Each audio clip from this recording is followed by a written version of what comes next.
The silver spoons were gone, the curtains were shredded for warmth, and Maria Lisa was down to her final candle. She held it between her palms, watching the flame dance in the draft that whistled through gaps in the window frame. The wax had melted past the halfway mark. 2 hours, perhaps 3, before darkness claimed the parlor entirely.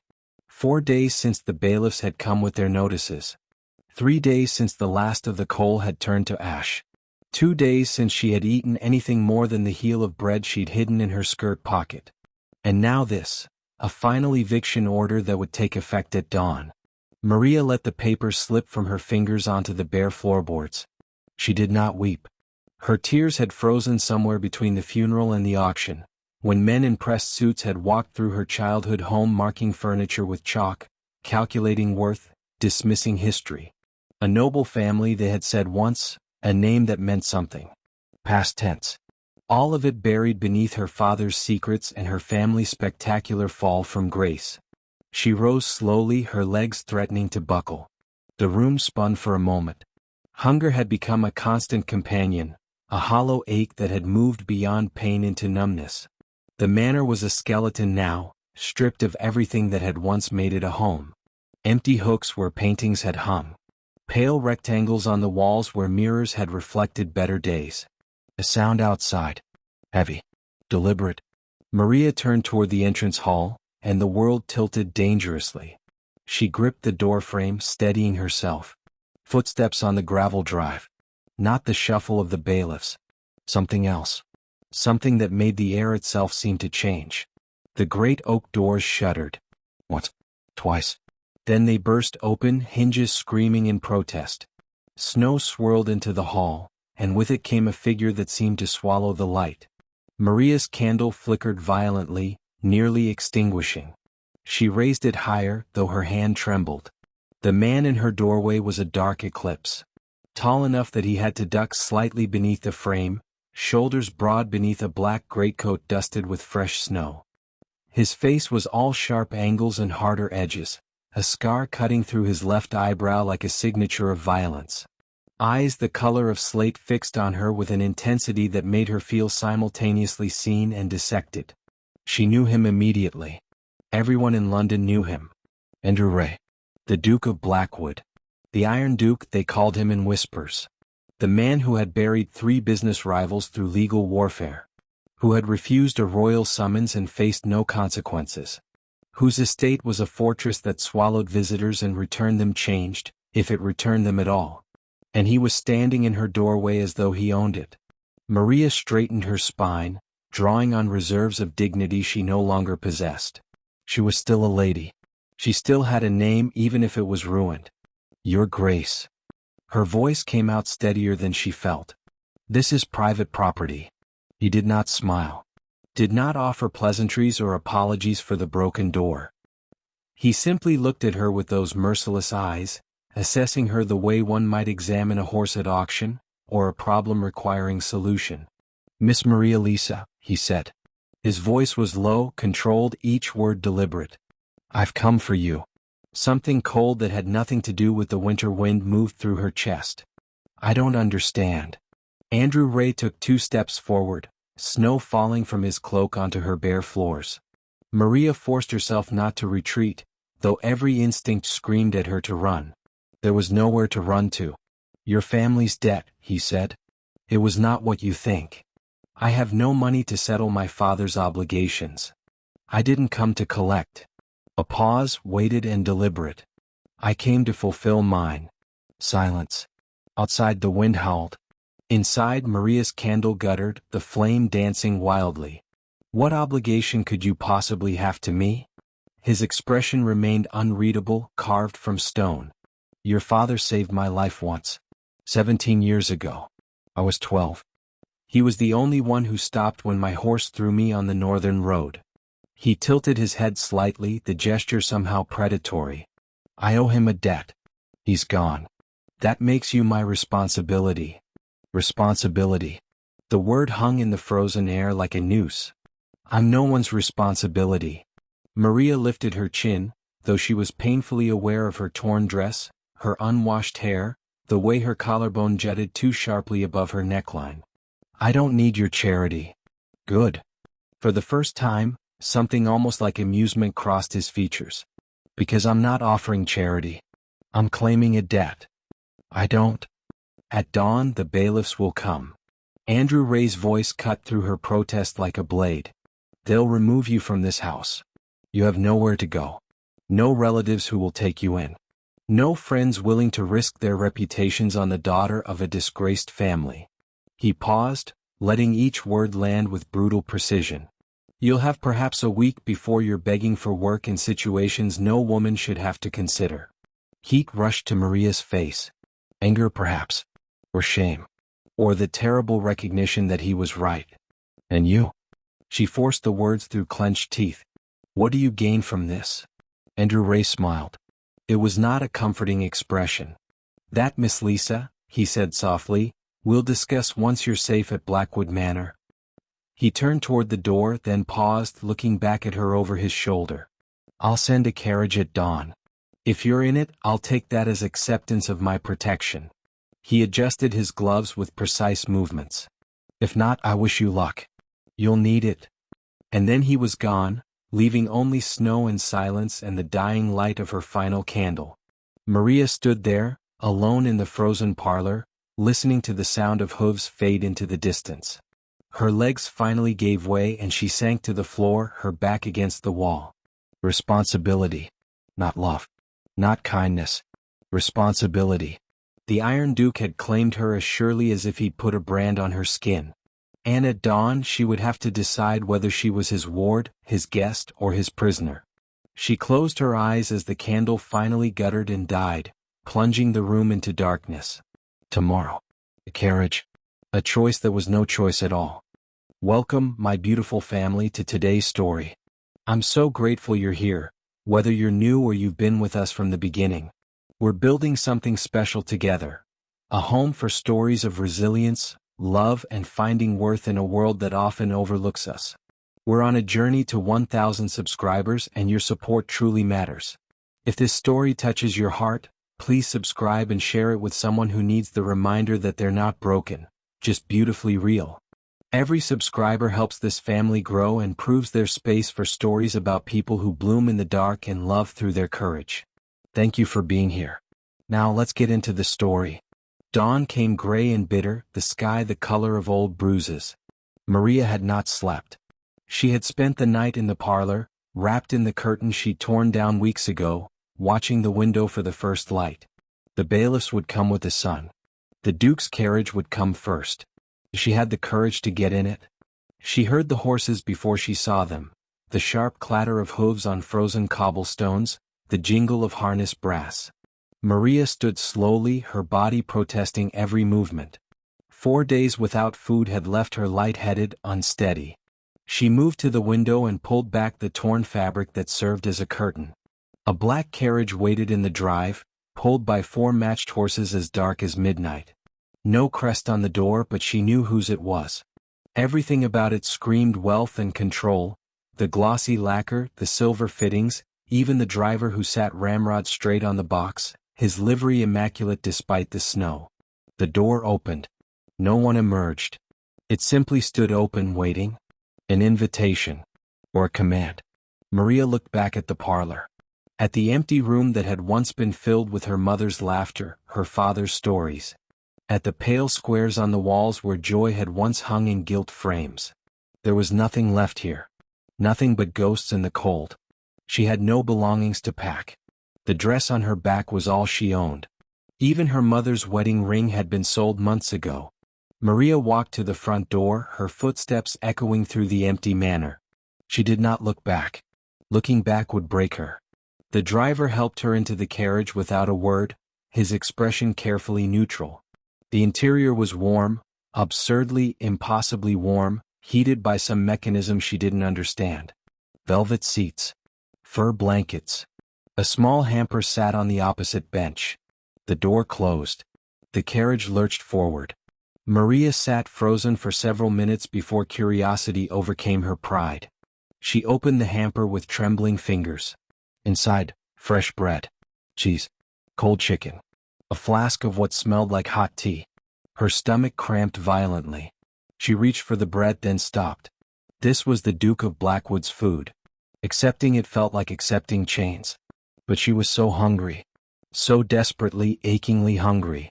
Maria tore into the bread like a feral thing, tears streaming down her face as she chewed. She had not realized how close to death she had been until that moment, with sustenance finally in her mouth. She ate until her stomach hurt, until she felt sick with it, and even then she wrapped the remaining food carefully back in the cloth, hoarding it like treasure. The carriage rolled on through London, then beyond into countryside she didn't recognize. Hours passed. The landscape became bleaker, the trees bare and skeletal against the gray sky. As afternoon crept toward evening, Maria finally saw it. Blackwood Manor. It rose from the snow-covered hills like something out of a nightmare. Black stone, dark windows, towers that clawed at the sky like fingers. No warm light spilled from its windows. No smoke curled invitingly from its chimneys. It was a fortress, forbidding and cold, designed not to welcome visitors but to warn them away. The gates were solid iron topped with spikes. They opened as the carriage approached, swinging inward with a sound like a growl. Maria's hands clenched in her lap. Every instinct screamed at her to demand the driver turn around, to throw herself from the moving carriage if necessary. But return to what? A hollow house and certain death? She had made her choice. Or rather, Andrew Ray had made it for her. The carriage stopped before massive doors that would not have been out of place on a cathedral. They opened before anyone could knock, revealing a figure in black standing in the entrance hall. Andrew Ray looked exactly as he had the night before, immaculate, imposing, his scarred face unreadable. Behind him stretched a hall of dark wood and darker shadows, lit by gas lamps that cast more shadows than light.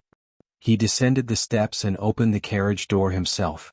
Extended one gloved hand. "Welcome to Blackwood Manor, Miss Lisa." His voice held no warmth, only possession. "From this moment, you are under my protection. Pause.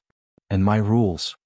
Maria looked at his outstretched hand, then at his face, trying to read the intentions behind those slate-gray eyes. She saw only walls.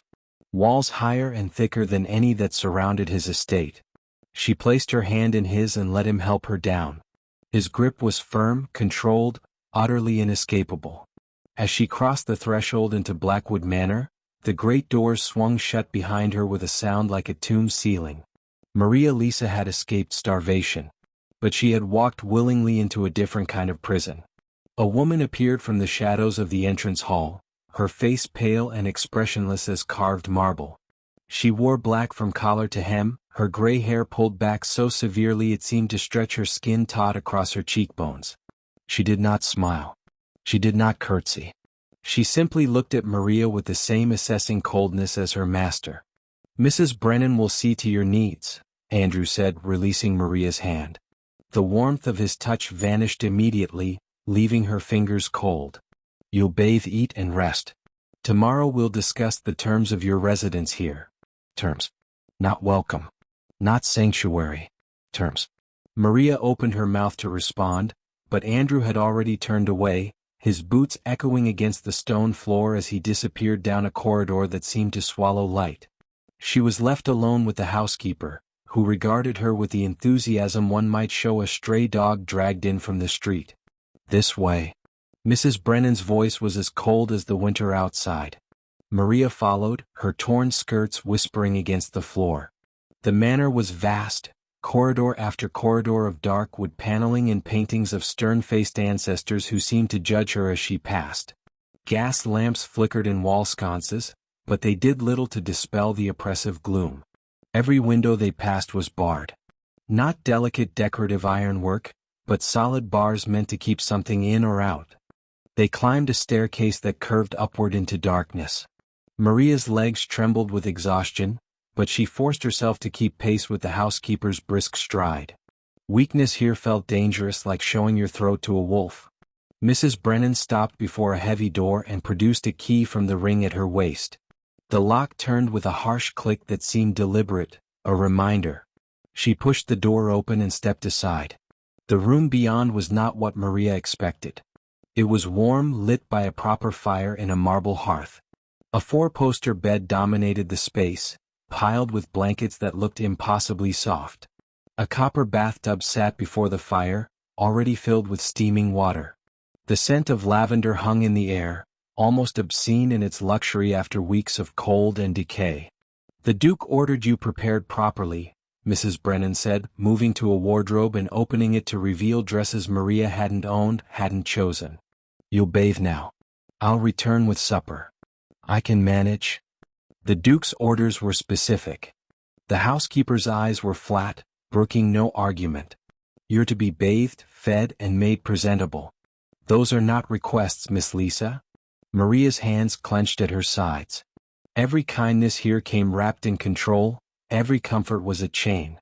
But the bath was there, the water hot, and her skin itched with days of grime and desperation. Pride warred with need. Need won. Very well. Mrs. Brennan helped her undress with efficient, impersonal hands, the way one might handle livestock. Maria stood in her chemise, painfully aware of how thin she'd become, how her ribs showed through the threadbare fabric. The housekeeper's expression didn't change. She'd probably seen worse.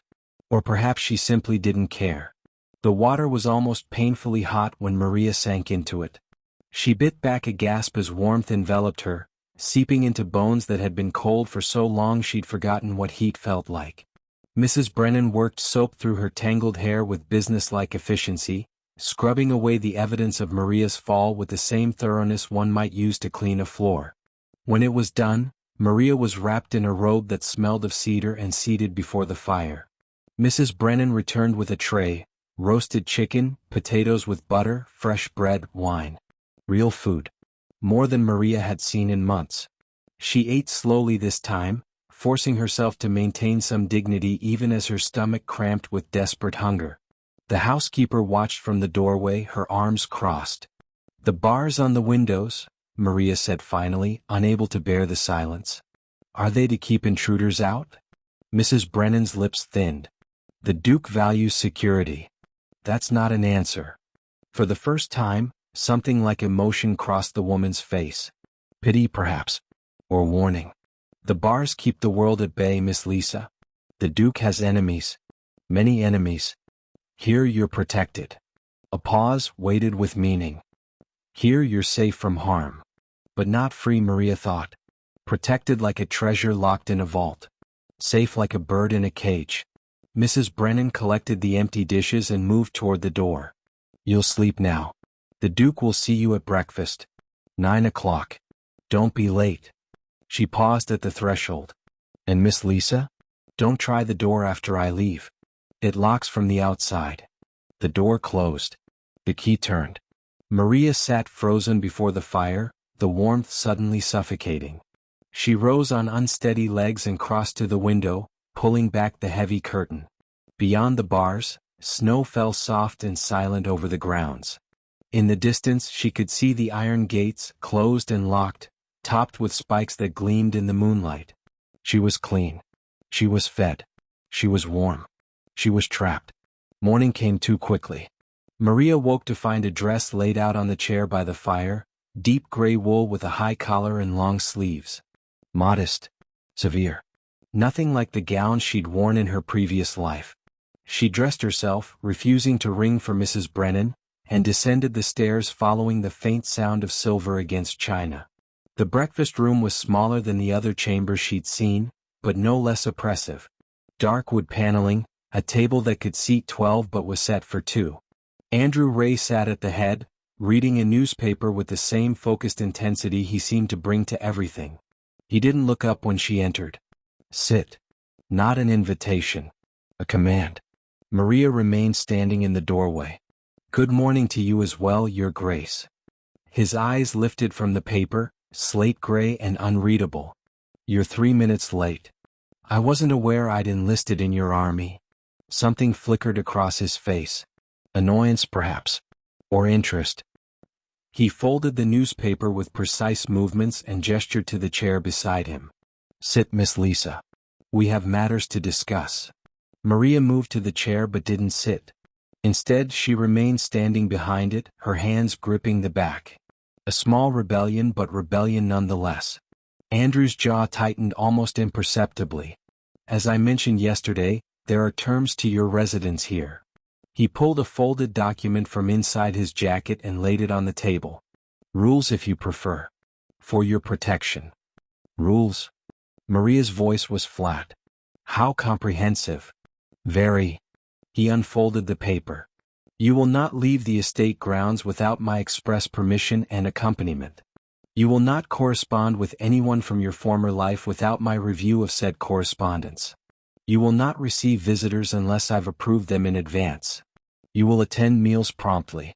You will dress appropriately as befits your station under my roof. He looked up at her. You will be obedient.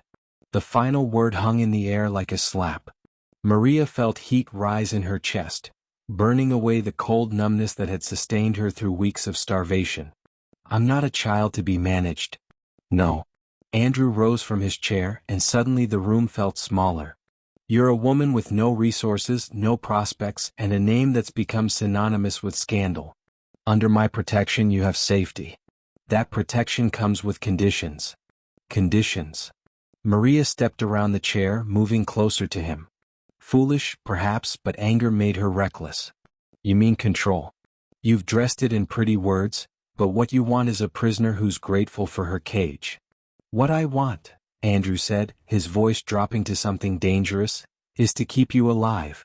Do you have any idea how many people would use you to hurt me? How many would see you as a weakness to exploit? He took a step toward her. Your father's debts weren't just financial. He made enemies. Powerful enemies. Enemies who would be delighted to find his daughter vulnerable and unprotected. Then perhaps you should have left me to freeze. Maria lifted her chin, meeting his gaze. At least I would have died free. Andrew's hand shot out, gripping her wrist. Not hard enough to hurt, but firm enough to hold her in place. Free? His laugh was bitter, hollow. You think starvation is freedom? Selling yourself for bread is freedom? Don't romanticize death, Miss Lisa. I've seen enough of it to know there's nothing noble about dying cold and alone in a forgotten house. Maria tried to pull away, but his grip tightened. Let go of me. Not until you understand. Andrew pulled her closer, and for the first time she saw something raw in his expression. Pain old and deep. I failed someone once. Failed to protect them when it mattered. I won't fail again. I'm not your penance. Maria wrenched her arm free, stumbling back. I'm not a debt to be paid or a sin to be absolved. I'm a person and I didn't escape one prison to live in another. This isn't a prison. It has bars on the windows. Her voice rose, breaking. Locked doors. Rules about where I can go, who I can see, what I can write. You've given me a prettier cell, Your Grace, but it's still a cell. Andrew's face went rigid. For a long moment, he simply stared at her, his chest rising and falling with controlled breaths. Then, with deliberate movements, he reached up and began unfastening his cravat. What are you doing? Maria's voice wavered. He said nothing, pulling the fabric away and unbuttoning his collar. Then he turned, presenting his back to her, and pulled down the edge of his shirt. Maria gasped. Scars. Dozens of them, crisscrossing his shoulders and disappearing beneath the fabric. Old wounds, raised and white against his skin. Not the clean lines of a surgeon's knife, but jagged, brutal marks. The kind that came from violence and survival.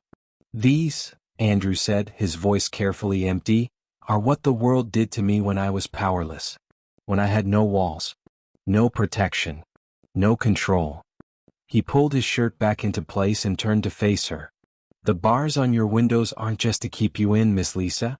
They're to keep the monsters out. And believe me, there are monsters. Maria stood frozen, her anger draining away into something more complicated. Something that felt dangerously like understanding. Who did that to you? Her voice was barely a whisper. Andrew's expression shuttered closed again, the vulnerability vanishing as quickly as it had appeared. That's not relevant to our arrangement. Someone you trusted. He flinched. It was slight, almost imperceptible, but Maria saw it. A crack in the iron facade. The rules stand, Miss Lisa. Andrew straightened his collar, his movements sharp. You may find them suffocating, but they will keep you alive. That's all that matters. He walked past her toward the door, then paused at the threshold. "Breakfast is at 9 tomorrow. Try to be on time." Maria watched him go, her mind churning. The Duke of Blackwood had scars. Not just on his body but deeper. The kind that made a man build walls so high even he couldn't see over them. She looked down at the document on the table, at the list of rules written in precise handwriting. Her fingers brushed the paper. She was trapped. But perhaps, in some twisted way, so was he. 3 days passed in careful avoidance.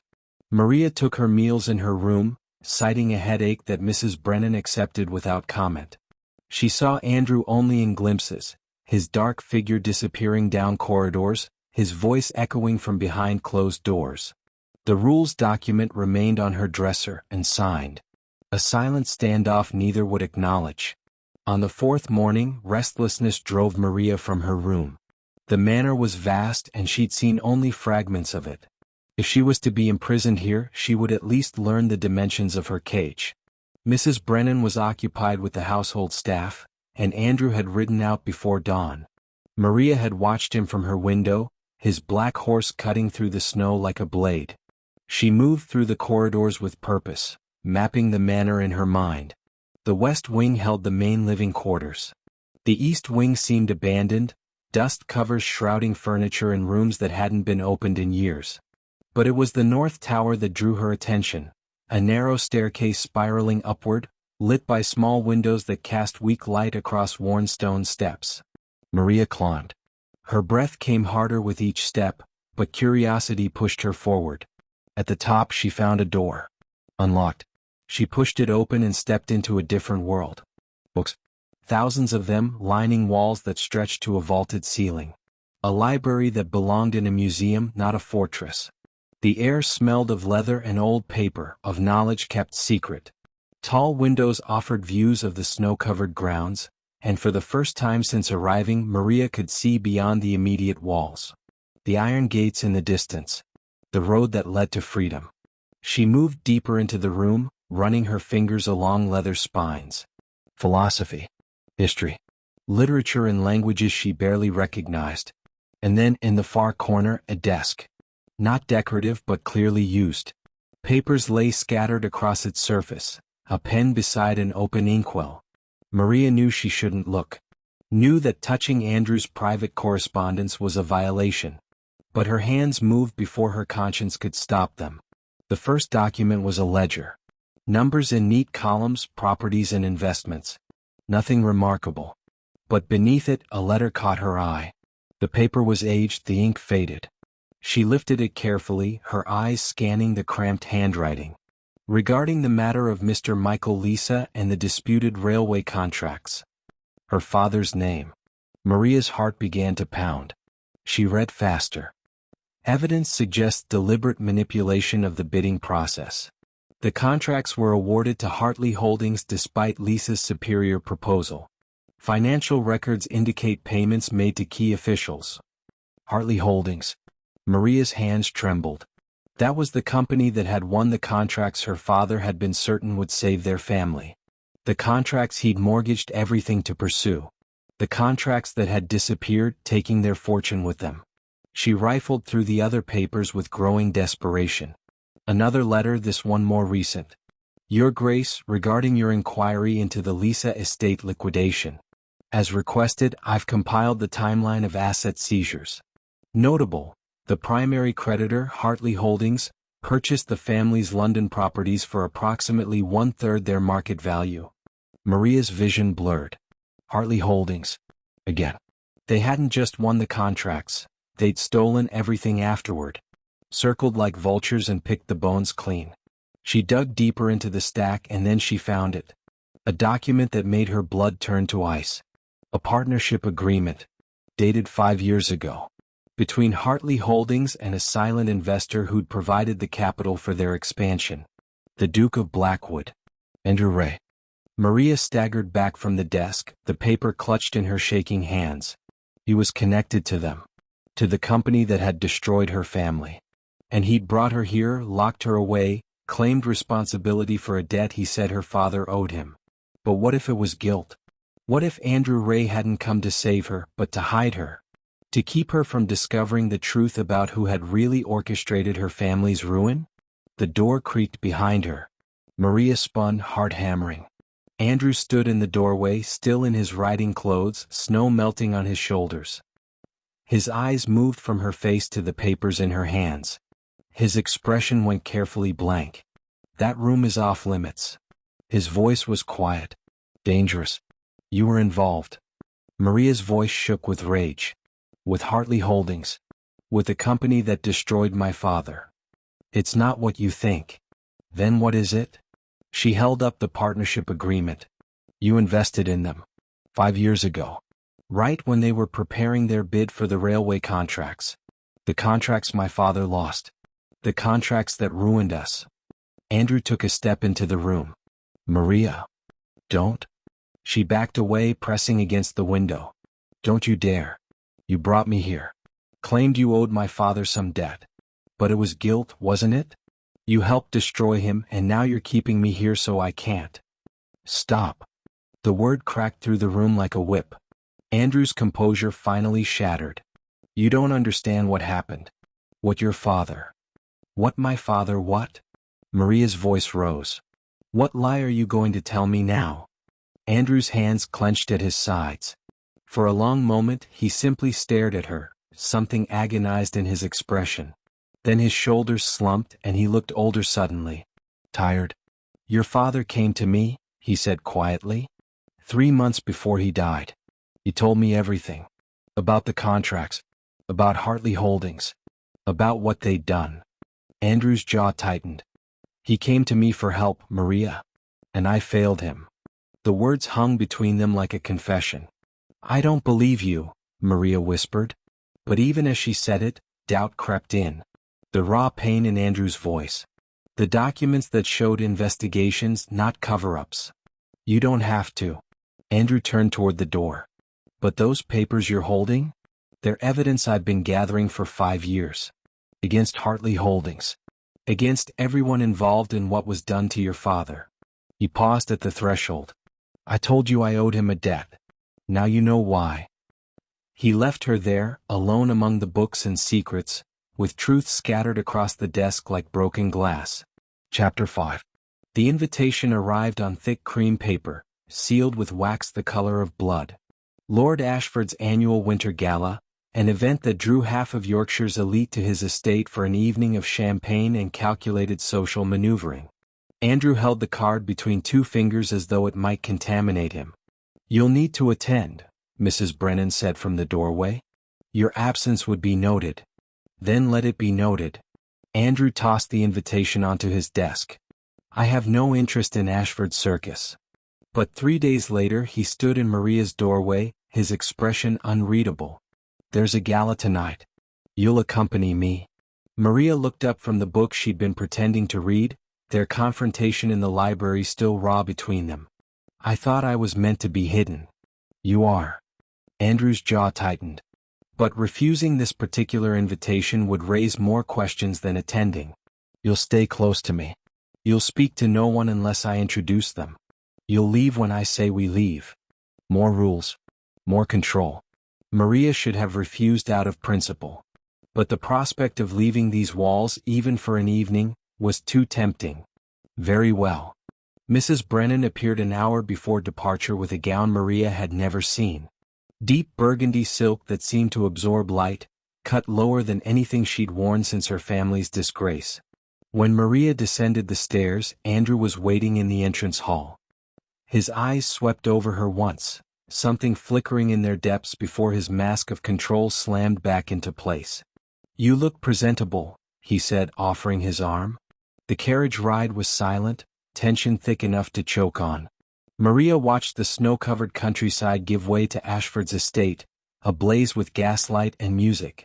Andrew's hand found hers as they entered, his grip possessive. Remember, he murmured against her ear, his breath warm. Stay close. The ballroom was a crush of silk and jewels, laughter and champagne. Maria felt eyes on her immediately, whispers following in their wake. The disgraced Lisa daughter on the arm of the Iron Duke. Scandal incarnate. Andrew's hand tightened on hers, steering her toward a quieter corner. Wait here, he commanded. I need to pay respects to Ashford. Don't move. He disappeared into the crowd, leaving Maria beside a pillar, feeling exposed despite the shadows. She focused on her breathing, on appearing calm, on not running for the door.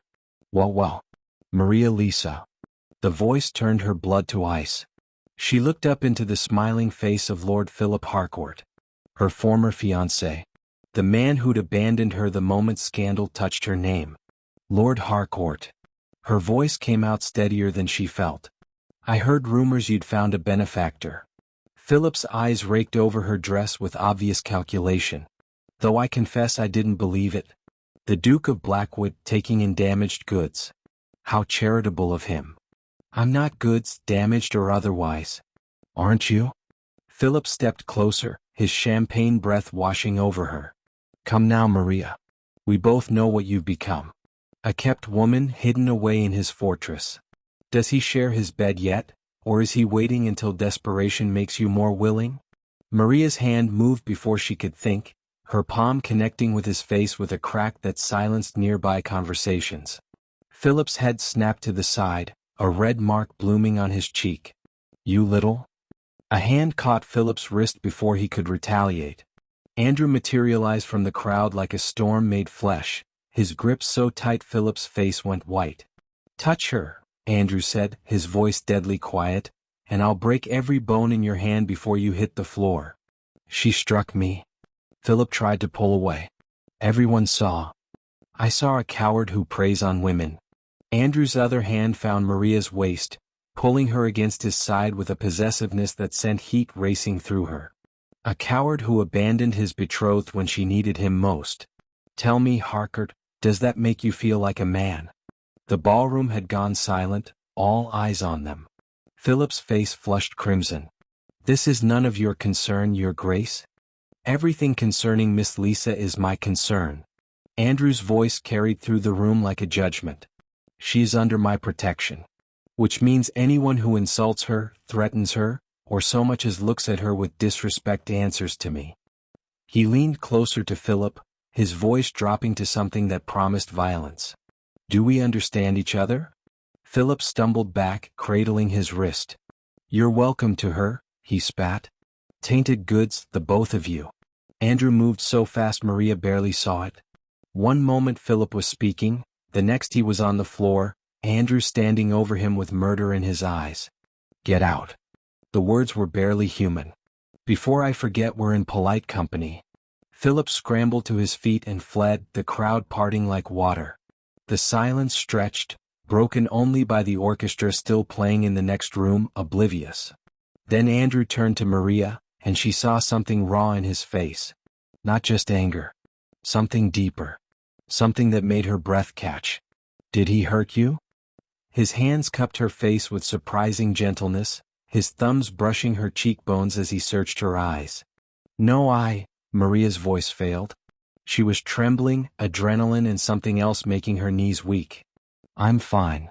You're shaking. Andrew pulled her closer, his arms coming around her. Not a command this time. An embrace. She felt his heart hammering against her cheek, felt the barely controlled violence still thrumming through his body. I should have killed him. Andrew? If he'd touched you, I would have. He pulled back enough to look at her, and Maria saw the truth in his eyes. This wasn't duty. Wasn't responsibility. This was something wild and dangerous and entirely too real. No one hurts you. Not while I'm breathing. Maria stared up at him, the ballroom fading until there was only his face, his hand still cradling her as though she were something precious. Something worth fighting for. Why? The question escaped before she could stop it. Why do you care so much? Andrew's expression shifted, vulnerability cracking through his iron control. His thumb traced her lower lip and Maria's breath caught. Because, he said quietly, you've become more than a responsibility. The words hung between them, heavy with meaning. Then Andrew stepped back, his mask slamming into place. But Maria had seen behind it. Had felt the truth in his touch. We're leaving. His voice was rough. Now. The carriage ride back was silent, but this time the tension was different. Electric. Dangerous. Maria sat across from Andrew, watching him watch her, the air between them charged with everything unspoken. The Iron Duke had shown his hand. And Maria realized, with a jolt that felt like falling, that she was no longer sure she wanted to escape. Chapter 6. Chapter 6. The Ghost of the Father. Maria found Andrew in the library 3 days after the gala, standing before the window with a glass of whiskey in his hand. Snow fell outside, heavy and silent. He didn't turn when she entered, though she knew he'd heard her. The tension between them since that night had been unbearable. Charged glances across the dinner table, hands that lingered too long in passing, words left unspoken that hung in the air like smoke. "We need to talk," Maria said, closing the door behind her. "About my father." Andrew's shoulders tensed. "Maria. No more half-truths." She moved closer, her reflection appearing beside his in the dark window. "You said he came to you for help. You said you failed him. I want to know what that means." For a long moment Andrew said nothing. Then he drained his glass and set it down with deliberate care. "Your father was a good man in a world that devours good men. That's not an answer. It's the beginning of one."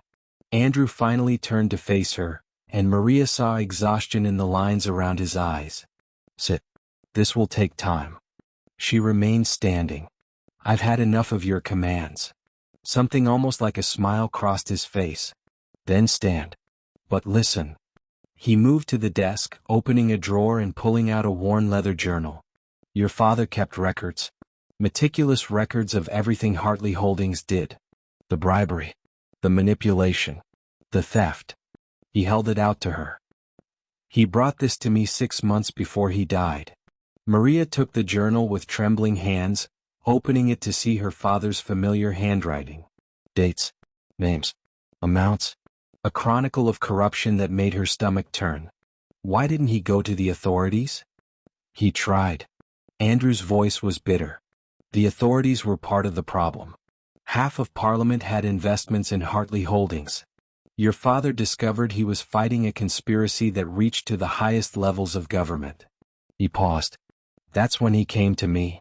"Why you?" Andrew looked away. "Because 17 years ago your father saved my life. Not just from the horse accident, from what came after. I was bleeding on that road and he didn't just stop. He took me to his home. Let your mother nurse me back to health. Spent 3 weeks ensuring I survived." His hands clenched. "My own family hadn't even noticed I was missing." Maria's breath caught. She remembered that summer. A boy with dark hair and haunted eyes, staying in their guest room. Her mother singing to him when nightmares woke him screaming. She'd been 7 years old, too young to understand the shadows in his gaze. "That was you," she whispered. "Your father was the first person to show me kindness without wanting something in return. The first to treat me like a human being rather than a title or a transaction." Andrew's voice roughened. "When he came to me with evidence against Hartley Holdings, I promised I would help him. I promised I would use my resources, my connections to bring them down. But you didn't." "I tried." The words came out raw. "God help me, I tried. I pulled every string I had. Called in every favor. But Hartley Holdings was too entrenched, too protected. And he turned back to the window, his reflection ghostly in the glass. "I was too slow. Too careful. I was worried about exposing you and your mother to danger if I moved too quickly. I thought I had time to build an airtight case. And then he died. And then he died." Andrew's fist hit the window frame. "A heart attack, they said. Sudden. Tragic. Convenient." His voice dripped with venom. "I had the body examined by a physician I trusted. There were traces of digitalis in his system. Enough to stop a heart and look natural." Maria's legs gave out. She sank into the chair behind her, the journal falling from her hands. "They murdered him." "I believe so. Though I could never prove it." Andrew finally faced her fully. "After the funeral, I doubled my efforts. That partnership agreement you found? I used it to infiltrate Hartley Holdings from the inside. Every document in this room is evidence I've gathered over 5 years. Financial records. Correspondence. Testimonies from former employees." His jaw tightened. "I've been building a case that will destroy them. But it has to be perfect. One mistake and they'll bury it like they buried everything else. You should have told me. Maria's voice shook. From the beginning. You should have told me all of this. Would you have believed me? Andrew moved closer, kneeling before her chair so their eyes were level. You were half dead from starvation, grieving, desperate. If I'd told you your father was murdered and I'd been investigating his death for years, would you have trusted me? Or would you have thought I was the one responsible? Maria looked into his eyes and saw the truth there. The guilt. The grief. The weight of 5 years spent trying to avenge a man who'd shown him the only kindness he'd ever known. This is why you brought me here. Not just to protect me. To protect you, yes. But also, Andrew's hand covered hers. I failed your father. I couldn't save him. But I could save you. I could give you the safety he would have wanted for you. And I could continue his fight. His voice dropped. My responsibility isn't just a debt, Maria. It's penance for a promise I couldn't keep. Tears burned behind Maria's eyes. She thought of her father in his study, working late into the night on ledgers she'd thought were business. He'd been fighting. Fighting alone against forces that would kill him for it. And he trusted Andrew to finish what he'd started. He cared about you, she said softly. I remember. After you left, he would talk about you sometimes. Wonder how you were. If you were safe. She squeezed Andrew's hand. He would have been proud that you kept fighting. Andrew's composure finally cracked. He bowed his head and Maria saw his shoulders shake. I should have been faster. Should have been smarter. If I had. You would have died too. Maria slid from the chair to kneel beside him, her hands framing his face, forcing him to look at her. They would have killed you just like they killed him. You're only alive because you were careful. She leaned closer, her forehead touching his. And you saved me. That matters. Does it? Andrew's voice was barely audible. Does it make up for failing him? Nothing makes up for death. Maria's thumbs brushed away wetness on his cheeks. But continuing his fight? Protecting his daughter? Refusing to let them win? She pulled back enough to meet his gaze. That's not failure, Andrew. That's love. The word hung between them, heavy with meaning. Andrew's hand came up to cover hers, his eyes searching her face as if seeing her for the first time. I don't deserve you, he whispered. You don't get to decide that. Maria's voice was fierce. My father trusted you. And now, after everything, so do I. Andrew pulled her into his arms, holding her as though she were the only solid thing in a world that had shifted beneath his feet. Maria buried her face in his shoulder and felt his heart hammering against hers. They knelt there together among the books and secrets, two people bound by grief and guilt and something that was beginning to feel dangerously like hope. The letter arrived at breakfast, delivered by a rider whose horse was lathered with sweat despite the freezing morning. Andrew read it once, his face going carefully blank, then read it again. Maria watched the color drain from his knuckles as his grip tightened on the paper. What is it? She asked. He didn't answer. Instead, he stood abruptly, the chair scraping against stone. Stay here. Don't leave this room. He was gone before she could protest, the letter crumpled in his fist. Maria found him an hour later in his study, surrounded by papers, his hair disheveled as though he'd been running his hands through it. He looked up when she entered, something wild in his eyes. I told you to stay in the breakfast room. And I told you I'm done with orders. Maria closed the door behind her. What was in that letter? Andrew's jaw worked. For a moment she thought he wouldn't answer. Then he tossed the crumpled paper onto the desk. Read it yourself. Maria smoothed the letter with trembling fingers. The handwriting was elegant, precise, the words venomous. Your Grace, it has come to my attention that you are harboring the disgraced Miss Lisa at Blackwood Manor. How charitable. How very interesting, given your pending vote on the Railway Commission bill. I wonder what Parliament would make of the Iron Duke keeping a fallen woman under his roof? Perhaps we should discuss this matter in person. I'm certain we can reach an understanding. Regards, Lord Edmund Hartley. Maria's blood turned to ice. Hartley. As in Hartley Holdings. His nephew. Andrew's voice was dead. The company passed to him when his uncle died last year. He knows about you. Knows about the investigation. He looked at her and Maria saw fear in his eyes. Real fear. He's threatening to expose you publicly. To use your presence here to destroy my credibility before I can present my evidence against his company. Let him. Maria's voice was steady despite the panic clawing at her chest. Let him try. We have the truth. Truth doesn't matter if no one will listen. Andrew stood, pacing like a caged animal. Don't you understand? Once he drags your name through society, once he paints you as my mistress, no one will take my accusation seriously. They'll dismiss it as the ravings of a man besotted with a woman of questionable virtue. His fist slammed against the desk. He'll discredit both of us and Hartley Holdings will remain untouchable. Then what do we do? Andrew stopped pacing. Turned to face her. Anne Maria knew before he spoke what he was going to say. You need to leave Blackwood Manor. The words hit like a physical blow. No. Maria. No. She moved toward him, her hands clenched. You don't get to send me away. Not now. Not when we're this close to bringing them down. I'm sending you away because we're this close. Andrew's voice rose. Don't you see? You're the weapon he'll use against me. As long as you're here, I'm vulnerable.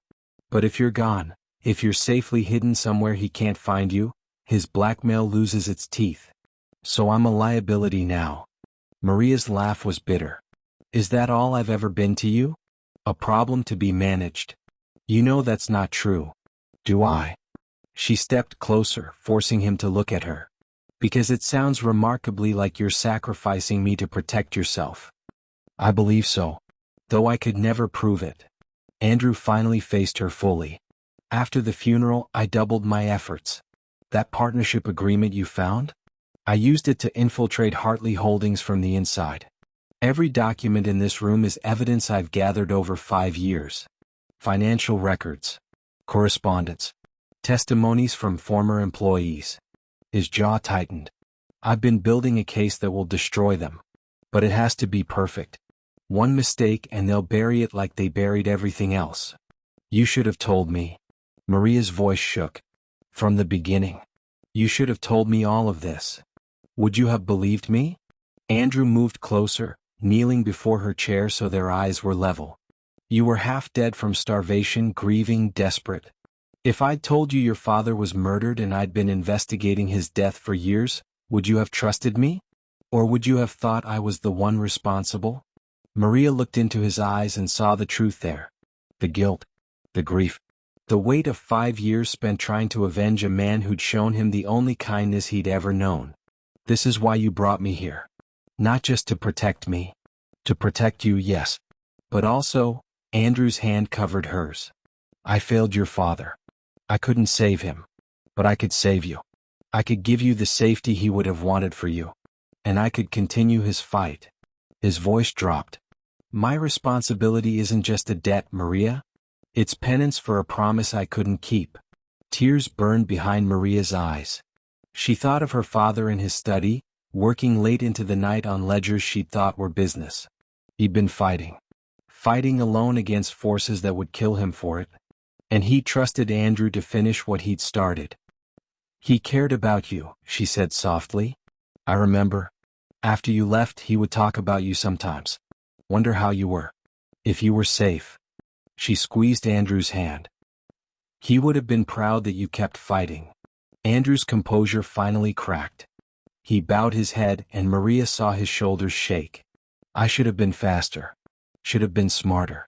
If I had. You would have died too. Maria slid from the chair to kneel beside him, her hands framing his face, forcing him to look at her. They would have killed you just like they killed him. You're only alive because you were careful. She leaned closer, her forehead touching his. And you saved me. That matters. Does it? Andrew's voice was barely audible. Does it make up for failing him? Nothing makes up for death. Maria's thumbs brushed away wetness on his cheeks.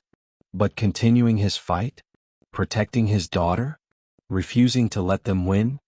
She pulled back enough to meet his gaze. That's not failure, Andrew. That's love. The word hung between them, heavy with meaning. Andrew's hand came up to cover hers, his eyes searching her face as if seeing her for the first time. "I don't deserve you," he whispered. "You don't get to decide that." Maria's voice was fierce. "My father trusted you. And now, after everything, so do I." Andrew pulled her into his arms, holding her as though she were the only solid thing in a world that had shifted beneath his feet. Maria buried her face in his shoulder and felt his heart hammering against hers. They knelt there together among the books and secrets, two people bound by grief and guilt and something that was beginning to feel dangerously like hope. The letter arrived at breakfast, delivered by a rider whose horse was lathered with sweat despite the freezing morning. Andrew read it once, his face going carefully blank, then read it again. Maria watched the color drain from his knuckles as his grip tightened on the paper. "What is it?" she asked. He didn't answer. Instead, he stood abruptly, the chair scraping against stone. "Stay here. Don't leave this room." He was gone before she could protest, the letter crumpled in his fist. Maria found him an hour later in his study, surrounded by papers, his hair disheveled as though he'd been running his hands through it. He looked up when she entered, something wild in his eyes. "I told you to stay in the breakfast room. And I told you I'm done with orders." Maria closed the door behind her. What was in that letter? Andrew's jaw worked. For a moment she thought he wouldn't answer. Then he tossed the crumpled paper onto the desk. "Read it yourself." Maria smoothed the letter with trembling fingers. The handwriting was elegant, precise, the words venomous. "Your Grace, it has come to my attention that you are harboring the disgraced Miss Lisa at Blackwood Manor. How charitable. How very interesting, given your pending vote on the Railway Commission bill. I wonder what Parliament would make of the Iron Duke keeping a fallen woman under his roof? Perhaps we should discuss this matter in person. I'm certain we can reach an understanding. Regards, Lord Edmund Hartley." Maria's blood turned to ice. Hartley? As in Hartley Holdings. His nephew. Andrew's voice was dead. "The company passed to him when his uncle died last year. He knows about you. Knows about the investigation." He looked at her and Maria saw fear in his eyes. Real fear. "He's threatening to expose you publicly. To use your presence here to destroy my credibility before I can present my evidence against his company. Let him." Maria's voice was steady despite the panic clawing at her chest. "Let him try. We have the truth. Truth doesn't matter if no one will listen." Andrew stood, pacing like a caged animal. "Don't you understand? Once he drags your name through society, once he paints you as my mistress, no one will take my accusation seriously. They'll dismiss it as the ravings of a man besotted with a woman of questionable virtue." His fist slammed against the desk. "He'll discredit both of us and Hartley Holdings will remain untouchable. Then what do we do?" Andrew stopped pacing. Turned to face her. Anne Maria knew before he spoke what he was going to say. "You need to leave Blackwood Manor." The words hit like a physical blow. "No. Maria. No." She moved toward him, her hands clenched. "You don't get to send me away. Not now. Not when we're this close to bringing them down. I'm sending you away because we're this close." Andrew's voice rose. "Don't you see? You're the weapon he'll use against me. As long as you're here, I'm vulnerable. But if you're gone, if you're safely hidden somewhere he can't find you, his blackmail loses its teeth. So I'm a liability now." Maria's laugh was bitter. "Is that all I've ever been to you? A problem to be managed? You know that's not true." "Do I?" She stepped closer, forcing him to look at her. "Because it sounds remarkably like you're sacrificing me to protect yourself." Andrew's control snapped. He grabbed her shoulders, not roughly but with desperate intensity. "I'm trying to protect you. Hartley doesn't make idle threats. If he goes public with this, your life will be torn apart. Every detail of your family's disgrace will be dragged through the papers. You'll be called a whore, a seductress, a woman who traded her virtue for shelter." His voice broke. "I can survive scandal. I've survived worse. But you've suffered enough. And sending me away solves this how?" Maria wrenched free. "He still knows I was here. He can still spread his poison. But you won't be here to face it." Andrew's hands dropped to his sides. "I've arranged passage to Scotland. A cottage under a false name. You'll be comfortable, safe. Alone. The word hung between them. Alone, Andrew confirmed quietly. But alive. And free from this nightmare. Free. Maria's voice trembled with rage and something deeper. Something that felt like heartbreak. Is that what you think I want? To run away while you face this alone? To hide while they destroy everything we've worked toward? What I want doesn't matter. It matters to me. The words tore from her throat. You matter to me, you stubborn, infuriating man. And if you think I'm going to abandon you the way Philip abandoned me, the way everyone has abandoned you, then you don't know me at all. Andrew stared at her, something raw and vulnerable in his expression. Maria. I'm staying. She lifted her chin. Whatever comes, I'm staying. We face this together or not at all. He'll destroy you. Then let him try. Maria stepped close enough to feel his breath. I didn't survive starvation and disgrace just to run from a coward with a pen. My father didn't die fighting these people so I could hide in Scotland while they win. Her hand found his. And I didn't fall in love with you to leave you now. The confession hung in the air like a thunderclap. Andrew's eyes widened, his breath catching. You, his voice failed. Yes. Maria squeezed his hand. So you can send me away if you want. You can put me on that carriage and lock me in that cottage. But it won't change anything. It won't make me safe and it won't make you less alone. She pulled his hand to her chest, over her heart. The only place I want to be is here. With you. Fighting beside you. Andrew's composure shattered. He pulled her against him, his arms crushing her close, his face buried in her hair. You're going to get yourself killed? He whispered hoarsely. Then we die together. Maria held him just as tightly. But we don't run. For a long moment they simply held each other, two people standing against the storm. Then Andrew pulled back enough to look at her, his hands framing her face. If we do this, he said quietly, there's no going back. Hartley will come at us with everything he has. Let him come. Maria's voice was steel wrapped in silk. We'll be ready. Andrew searched her eyes, looking for doubt, for fear. He found only determination. Only certainty. Only love. God help us both, he murmured. Then he kissed her, fierce and desperate, sealing their fate.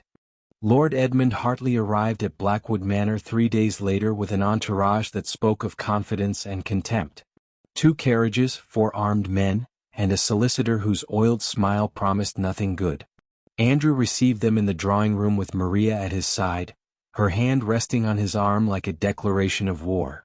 Hartley was younger than Maria expected, perhaps 30, with the kind of polished cruelty that came from generations of unchallenged privilege. His eyes swept over her with obvious calculation, lingering on her dress, her posture, the way she stood close to Andrew. Your Grace, Hartley said, his voice smooth as poison. How kind of you to receive me. And Miss Lisa. He inclined his head with mock courtesy. What a surprise to find you here. I'd heard you'd fallen on difficult times. Get to the point, Hartley. Andrew's voice was ice. You didn't travel through a snowstorm for pleasantries. Direct as always. Hartley settled into a chair uninvited, crossing his legs with deliberate ease. Very well.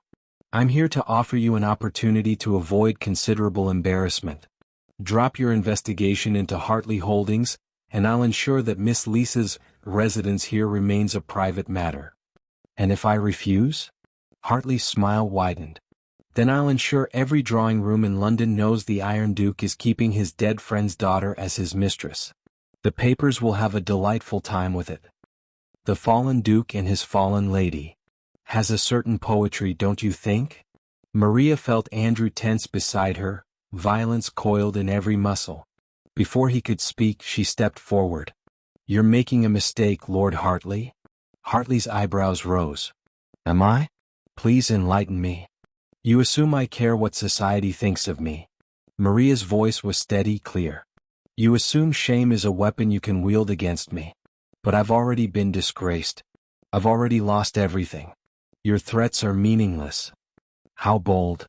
Hartley's smile didn't reach his eyes. But it's not just your reputation at stake, is it? It's his. He gestured toward Andrew. The Duke of Blackwood, protector of fallen women. The man who claims to seek justice while harboring his mistress under his roof. His credibility evaporates the moment I speak. Then speak. Maria moved closer to Hartley, her chin lifted. Tell your stories. Spread your poison. But it won't stop what's coming. Maria, Andrew's warning tone. No. She didn't look back at him. He needs to understand. She leaned down, bringing herself eye level with Hartley. Your company murdered my father. Stole his life's work. Destroyed my family. And you think threatening my reputation will make me cower? Her voice dropped to something deadly. I have nothing left to lose, Lord Hartley. Which makes me far more dangerous than you realize. Hartley's smile faltered. The Duke has everything to lose. And he's willing to lose it. Andrew moved to stand beside Maria, his hand finding hers. Every scrap of credibility. Every political connection. My seat in Parliament if necessary. His eyes burned into Hartley's. Because unlike you, I understand that some things matter more than reputation. Justice. Truth. The promise I made to a dying man. He squeezed Maria's hand. And the woman I love. The words hung in the air, heavy with finality. Hartley's confidence visibly cracked. You're bluffing. Am I? Andrew pulled a document from his jacket. This is a letter I've prepared for the Times. It details every crime Hartley Holdings has committed over the past decade. Every bribe. Every theft. Every suspicious death. He dropped it onto the table between them. It includes a full confession of Miss Lisa's presence here and the reasons for it. Your blackmail loses its power when I've already told the truth. You'll be ruined. I'll be free. Andrew's voice was steel. Free from the constant calculations. The political games. The compromises that let men like you thrive. He leaned forward. You wanted to make me choose between my reputation and my conscience.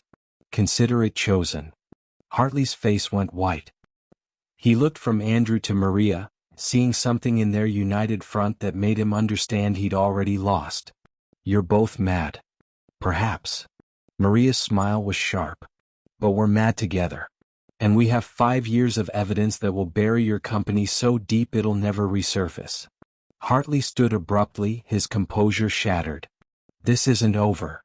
Yes, Andrew said quietly, it is. Leave my home. And tell whoever sent you that the Iron Duke doesn't negotiate with murderers. Hartley's solicitor scrambled to gather his papers as his employer stalked toward the door. At the threshold, Hartley turned back, his face twisted with rage. You'll regret this. The only thing I regret, Andrew said, his arms sliding around Maria's waist, is not doing it sooner. The door slammed. Footsteps echoed through the hall. Carriages rumbled away through snow. And then there was silence. Maria's legs finally gave out. She sank onto the sofa, adrenaline draining away and leaving her shaking.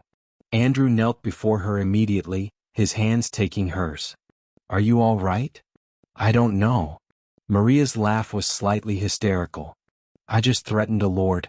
Declared myself willing to be called your mistress. Committed us to social suicide. She looked at him and something like wonder filled her. And I've never felt more alive. Andrew's expression softened. You were magnificent. I was terrified. Her hands tightened on his. But I meant every word. I'm done being afraid. Done hiding. Done starving. She pulled him closer. Not just for food, Andrew. I was starving for a purpose. For someone to fight beside. For a place where I mattered. You matter. Andrew's voice was fierce. You've always mattered. I know. Maria cupped his face. Because this is where I belong. Not as your ward.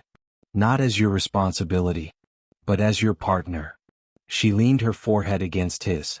We're going to destroy them together. Together, Andrew echoed. Then he kissed her and it tasted like promise. Like war. Like coming home. Outside, the snow continued to fall, but inside Blackwood Manor, something had shifted. The fortress wasn't a prison anymore. It was a stronghold. And from its walls, 2 people who'd been broken by the world prepared to break it right back. The chain had shattered. The hunt had begun. and Maria Lisa had never been more ready to face what came next. The letter to the Times was sent at dawn. By afternoon, London would know everything. The evidence against Hartley Holdings. Maria's presence at Blackwood Manor. Andrew's 5-year investigation. The truth about her father's murder. It would be a scandal that would shake Parliament and society in equal measure. Maria found Andrew in the library where it had all begun, standing before the window watching snow fall over the iron gates. Those gates that had once seemed like prison bars now looked different. They were still there, still solid, but somehow less imposing. Or perhaps she'd simply grown strong enough that walls no longer frightened her. "It's done," he said without turning. "The letter. The evidence. All of it." His voice was steady, but Maria heard the weight beneath it. "By tomorrow, we'll both be the subject of every gossip column in England." "Good." Maria moved to stand beside him. "Let them talk." Andrew turned to look at her, and Maria saw something in his expression that made her breath catch. Not the iron control she'd grown accustomed to, but vulnerability. Raw and unguarded. "There's something I need to give you." He reached into his jacket and pulled out a small iron key. Old, worn, the metal dark with age. "This opens every door in Blackwood Manor. Every room. Every gate. Even the one to your chamber." Maria stared at the key in his palm. "Andrew? I should have given it to you the day you arrived." He took her hand and pressed the key into it, closing her fingers around the cold metal. "I told myself the locks were for your protection. That the rules were to keep you safe. But the truth is they were to keep me in control." His voice roughened. "I was so terrified of failing you the way I failed your father that I tried to control everything. Including you. You were trying to protect me. I was trying to possess you." Andrew's hand remained over hers, warm despite the cold key between them. "There's a difference. And you deserve better than a man who confuses love with ownership." Maria's heart hammered. "What are you saying?" "I'm saying you're free." Andrew stepped back and the distance felt like a chasm. "The doors are unlocked. The gates are open. There's a carriage prepared if you want it, enough money to start anywhere you choose. Scotland. France. Anywhere but here if that's what you want." His jaw tightened. "You came here because you were starving and desperate. Because I gave you no real choice. But you have one now. You're sending me away." The words came out hollow. "I'm giving you a choice." Andrew's eyes held hers. "Stay or go. But if you stay, it won't be as my ward or my responsibility. It won't be because you owe me or because you're trapped." He moved closer, his hand cupping her face with devastating gentleness. "If you stay, Maria Lisa, it will be as my equal. My partner." His voice dropped to barely a whisper. "My wife if you'll have me." Maria's breath caught. The key bit into her palm where she clutched it. "You're proposing." "I'm offering." Andrew's thumb brushed her cheekbone. "Not the way I took you from that frozen manor. Not with commands or rules or obligations. I'm asking Maria. Will you choose me? Choose this life we could build together? Or will you choose the freedom you deserve?" Maria looked at the key in her hand. The symbol of everything that had kept her prisoner. And everything that had kept her safe. She thought of that frozen parlor, the last candle dying, the certainty that death was waiting in the darkness. She thought of Andrew forcing open those doors, claiming her as his responsibility, locking her away in this fortress. She thought of his scars. His grief. The 5 years he'd spent fighting for justice because a kind man had once shown him humanity.